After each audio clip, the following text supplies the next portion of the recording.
Good evening, everyone. The Suffolk Public Schools School Board special meeting for the superintendent's proposed budget will now be called to order.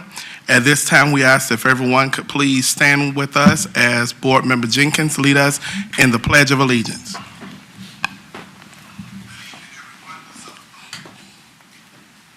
I pledge allegiance to the flag of the United States of America and to the republic for which it stands, one nation, under God, indivisible, with liberty and justice for all. You may be seated. At this time, we will have Board Member Brittingham read to us our SPS mission. The mission of Suffolk Public Schools is to produce 21st century learners that will become productive citizens in society, foster a dynamic, safe, and nurturing learning environment, partner with school community for the benefit of students and staff, strengthen the school division by employing a highly qualified and diverse staff, effectively and efficiently manage capital and human resources, effectively communicate to increase community investment. Thank you, Board Member Brittingham. Thank you, Board Member Jenkins. I definitely appreciate you all for the part you all play in our meeting. Just reiterating the purpose of why we're here today. We are here to discuss the budget and only the items as it is listed on the agenda. Any other discussion on any other matters that are not listed on the agenda will be ruled as out of order, and we will rein it back in and get back to the basis of our agenda. We are here to move full steam ahead for what's in the best interest of our students. That's the primary focus of why we are here. And if anyone else have any other motives as to why you are here, I ask that you do some soul searching and let's get back to what we have to do, and that is propel our students forward in the right direction. At this time, we're going to move forward to the next item on the agenda, and that is budget discussion. I do like to say that there has been a total of a month. Board members have had the budget book to review and ask questions of the superintendent and his staff. The discussion has been open to the public, and to date, we have had 41 inquiries from board members and the public, 3 of which is from citizens directly to our staff regarding our budget. So we want to use our time wisely. I'm pretty sure that we have all asked our questions prior to, but if there are any pressing questions that we have that we would like to seek further clarification on, this is the time where we all can weigh in on it at this moment. So board members, the floor is open. If you would like to speak, please hit the talk feature in front of your microphone. You will know you're recognized. I will call your name and your microphone will highlight red. Once your mic turns red, please speak. If your mic is not red, please do not speak because you have not been authorized to. We want to move in grace and order. Most of all, in respect for each other, in respect for our staff, and modeling the way for those who are looking at us at home and in this room. Thank you. The floor is now open. Okay. Board Member Brittingham. Thank you, Chair. I would like to address a concern that I have looking at the budget that I have not been able to get an answer to. One of our big initiatives, and one of the big initiatives that was brought forth when the budget was brought to us was student achievement. And I see that there is a place in the budget where we are losing funding.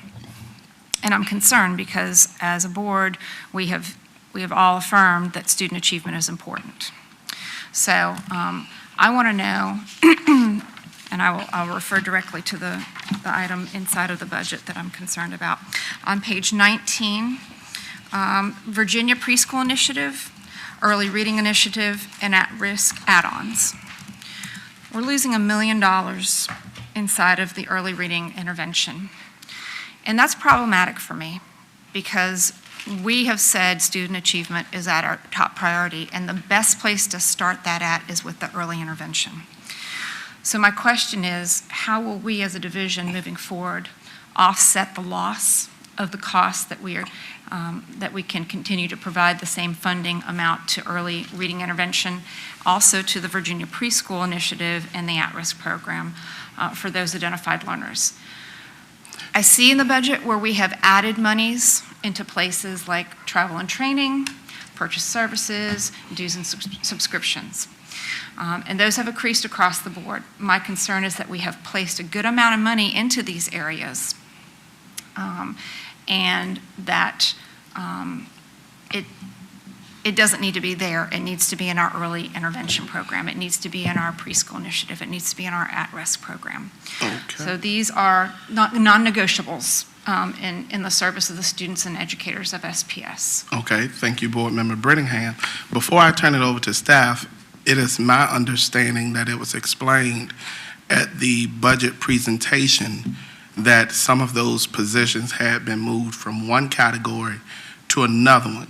But I'm going to ask Dr. Gordon and Ms. Forsman to speak to that and provide context. Dr. Gordon, your mic is already on. Ms. Forsman, if you can come to the dais as well, your mic is on as well. Ms. Forsman, I'm going to ask you to explain the difference that Dr. Brittingham is referring to on page 19. And then after you give her the numerical reasons, then I'll give her the narrative on why that's so. Okay, first of all, I think it's apples and oranges. When you're looking at page 19, you're looking at revenue from the state. We have no control over what the state does with the revenue and which category they place it in. As we discussed at the budget presentation, they moved money in order to supply those reading specialists to us to basic aid. When they did that, obviously they've taken it from early reading intervention. And so you will see that that did go down from the state's point of view on page 19, which again is revenues that the state told us that they're going to give us.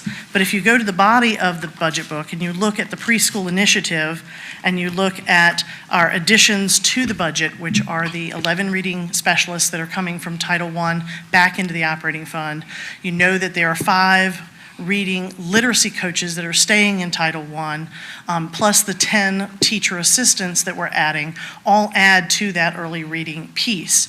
You may not see it in a place called early reading in the budget because there is no program called that. It is buried in the general education because that's where the state says we have to code it. So when you're looking at page 19, those are revenues, they're not expenses. So I want to make sure that we understand that revenues are one thing, that we don't really have a control over what the state gives us categorically, but the expense is in the budget for those items that keep our focus on that. Now, as far as pre-K is concerned, if you look at the body of the book, and I'll give you the page number here in a minute. On page number 80, excuse me, let me get my glasses, I'm sorry.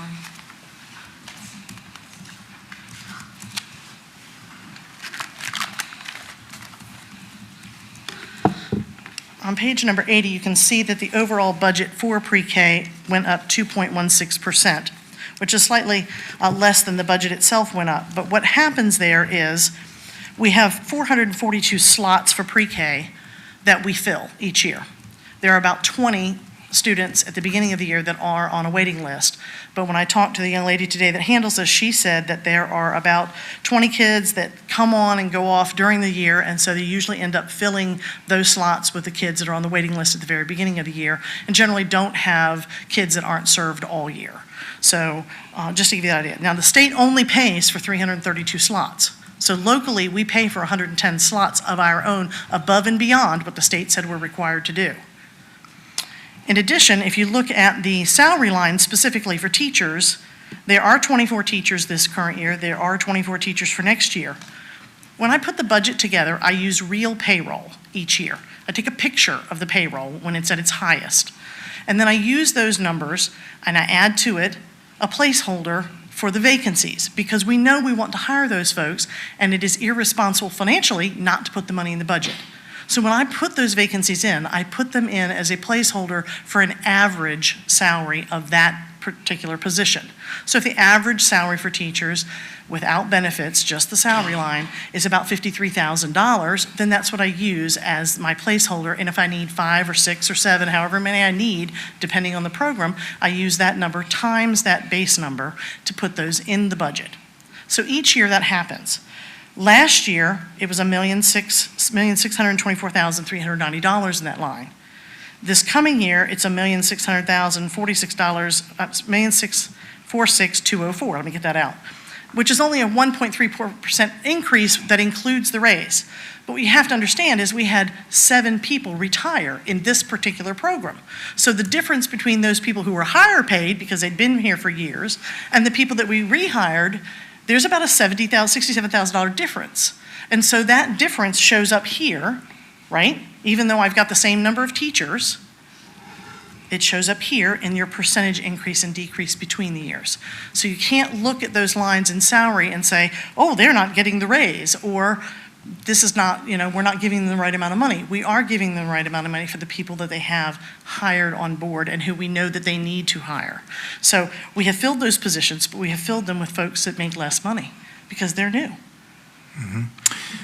And to add to that, because I know the second part, Dr. Brittingham, of your question was on dues and subscriptions, and I'll get to that in a second. So I'm glad that Ms. Forsman laid out that we've actually increased above the state requirement by over 100 seats. That actually was something that the board and I talked about, where we've incrementally done that every year, 30, 40, 50 seats, based on student requests that we have, because we always have a waiting list, but also based on teacher availability. So I agree with you that we have always tried to make sure and focus on the Virginia Preschool Initiative as well as early reading intervention. Ms. Pichon, assistance from Ms. Connor and her team as our Director of Elementary Leadership, this is something that she opens up and studies every year. And it's a conversation that I've had, before you joined the board about us being able to find more seats, since every one of our schools every one of our elementary schools has a preschool. Your second question about dues and subscriptions, that cost has went up because the cost for dues and subscriptions has went up. That is inflation. And it's also an aspect where we knew that as the pandemic was slowing down, we were going to encourage our staff to go out to more conferences, to join more organizations, to bring back more information to our school division so that we can reach our goal of becoming the premier school division in the country. And they can't do that if they're not going out to do that professional learning. So dues and subscriptions have went up on an average of 5 to 10% for every organization, every magazine, everything that they do. And because our staff has also increased, we also have more people that we're asking to go out to do that. Our only focus and goal is once they do go to those conferences, they have to bring it back. That's one of the things that we actually talked about in our budget presentation on February 23rd. You have to bring it back.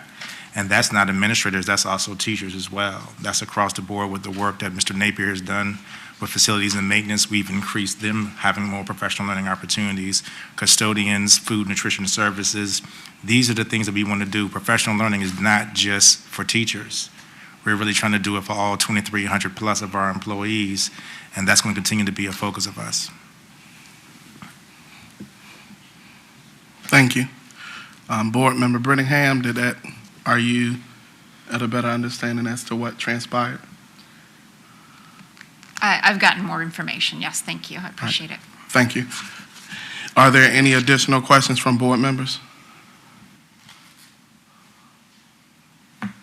Okay, there being none at this time, I'm going to ask again for record purposes. Are there any additional questions from board members at this time?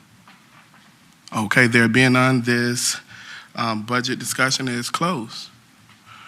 Thank you, Ms. Forsman. I definitely appreciate you. At this time, we're going to move on to our next item on the agenda, new business, field trip, Nesson River High School FBLA students to the Virginia FBLA State Leadership Conference in Reston, Virginia, March 31st through April 2nd, 2023. Do we have a motion to approve? Okay. Mr. Chairman, I move to approve. Okay, do we have a second? Second. Okay, the motion has been made by Board Member Brooks Button, seconded by Board Member Jenkins. At this time, Madam Clerk, we're ready to vote. Board members, please vote on your electronic device.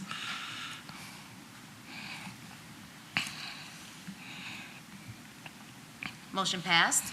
Okay, I'm super excited being a former state officer in FBLA. I know our students will do well as they have always done.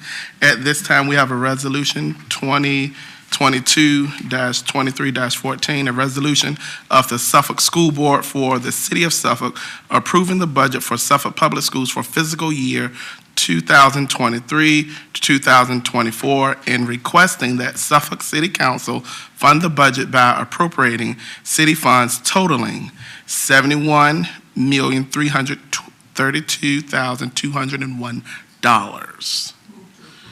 The motion has been made by Board Member Dr. Brooks Buck and seconded by Board Member Byram. At this time, is there any discussion? There being none, Madam Clerk.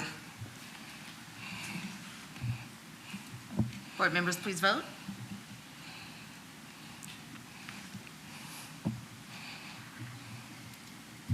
Motion passed. Okay, our next item is informational item. That's the School Construction Assistance Program. At this time, we'll turn it over to Dr. Gordon.